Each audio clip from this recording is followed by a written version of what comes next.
Hi, I'm Margaret, and today I'm making the good old British Chelsea Bun. Sweet and soft, these make a beautiful tea time treat.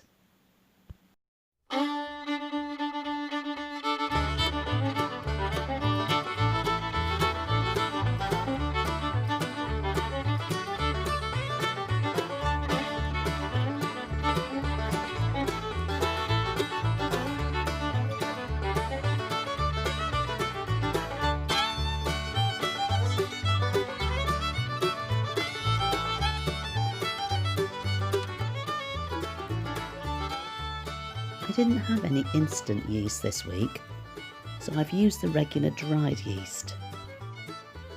This yeast needs to develop in warm milk and a little sugar, and left in a warm place. It should take only about 5 or 10 minutes. In the meantime, let's put the dry ingredients together in a bowl. The lemon zest will bring out the lovely fruity flavours.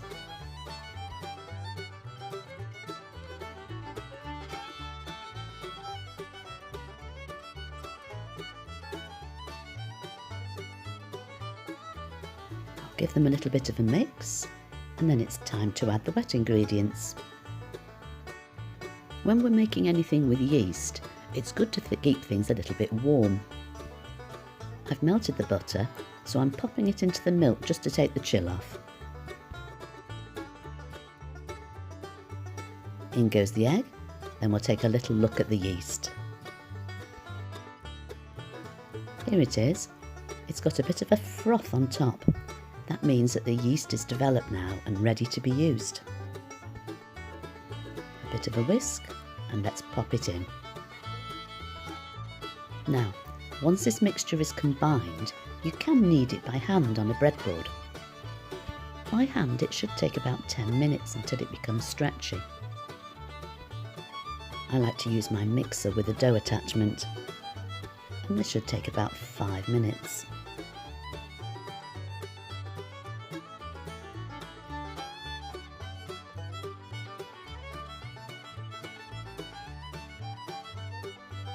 There we go. Look at how stretchy it is. I'm popping this in a warm place now till it's doubled in size. Whatever you bake these in has to be quite large. This pot's about 30 times 40 centimetres. It also needs a good buttering.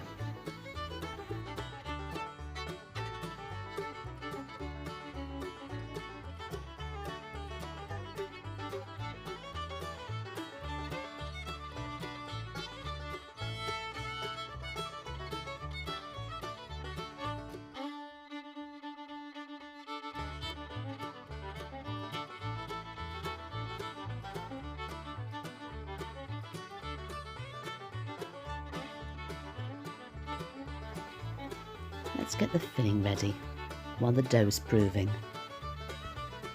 I'll add the spices to the fruit so it spreads more evenly.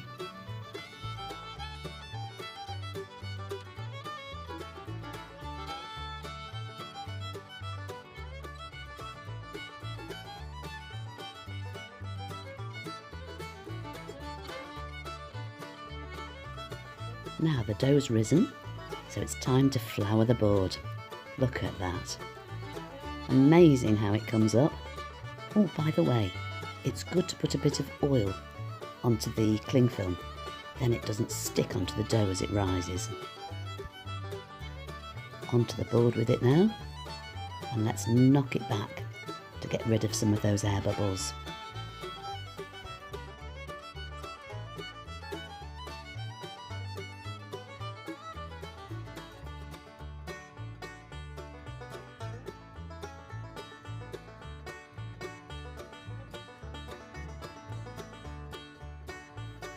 I'm going to roll this out until it's about the same size as the board, so I want to make sure there's flour everywhere there's board.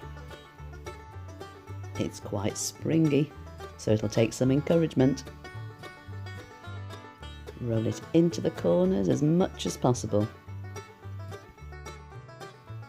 My board's about 40 by 50 centimetres.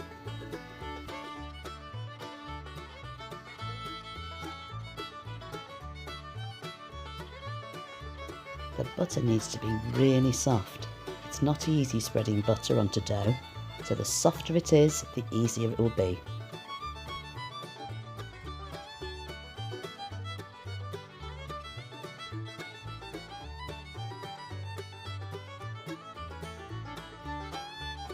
The sugar comes next. I like to use golden caster sugar, it's got such a lovely flavour, and that will stick to the butter quite nicely. Now you can use whatever fruit you like. I do like cherries, and these raisins are so lovely and big and juicy. Chelsea buns don't normally have nuts, but I've added some here because I do like a crunch to this.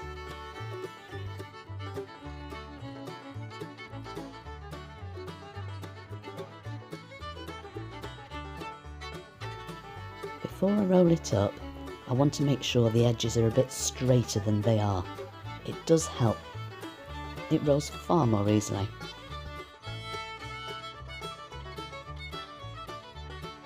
A little brush of water along one edge.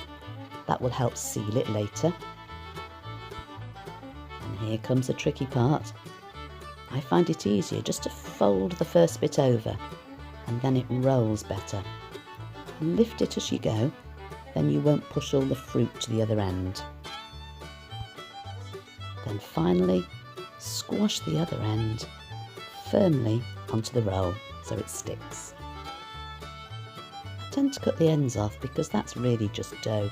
There's not a lot of fruit in there. And then cut it up into 12 pieces, as equal as you can. You don't have to throw away the extra bits that you cut off. I tend to knead it all together and pop it into a little pot to make a mini loaf. It won't have fruit in, but it'll be lovely and sweet and soft, and it's very tasty with butter.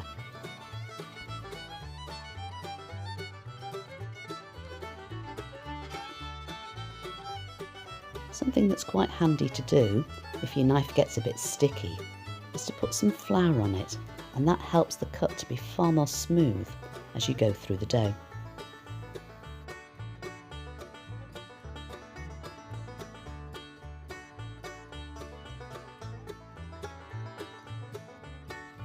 Okay, now to pop them into the bowl.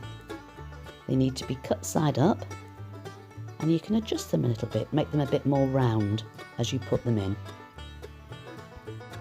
They need to be spaced out a little bit because as they rise they will stick together, and then you'll get that lovely soft edge where you can tear them apart.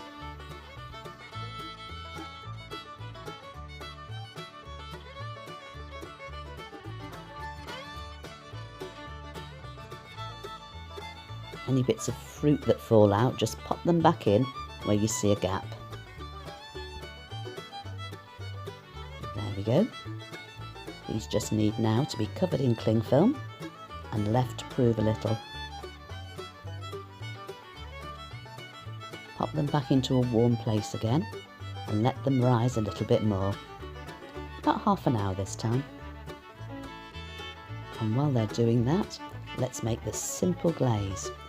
It's just water and icing sugar, and I pop it on the stove for a little just to make sure it's all dissolved. Once this is cooled, we're going to brush it later onto the cooked Chelsea buns to make them lovely and shiny.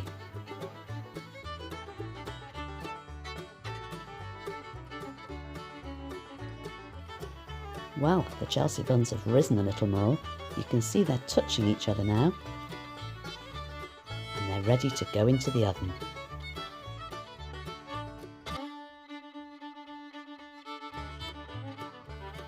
There we go, all hot from the oven. I'll let them cool for about 10 minutes before I turn them out. They should be beautifully golden on the bottom too.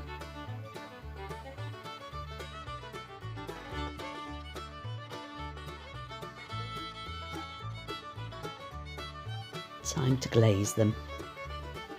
A little brush should make them beautifully shiny.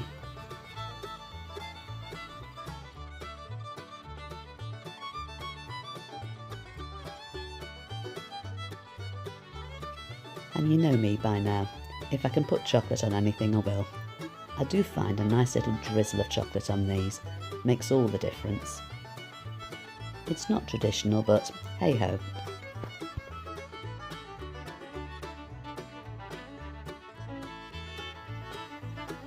As tear and share bakes go, this has got to be one of my favourites.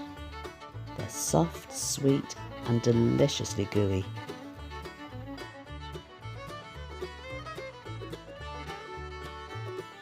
I hope you've had fun today. Thanks for watching. Catch you all very soon. Bye.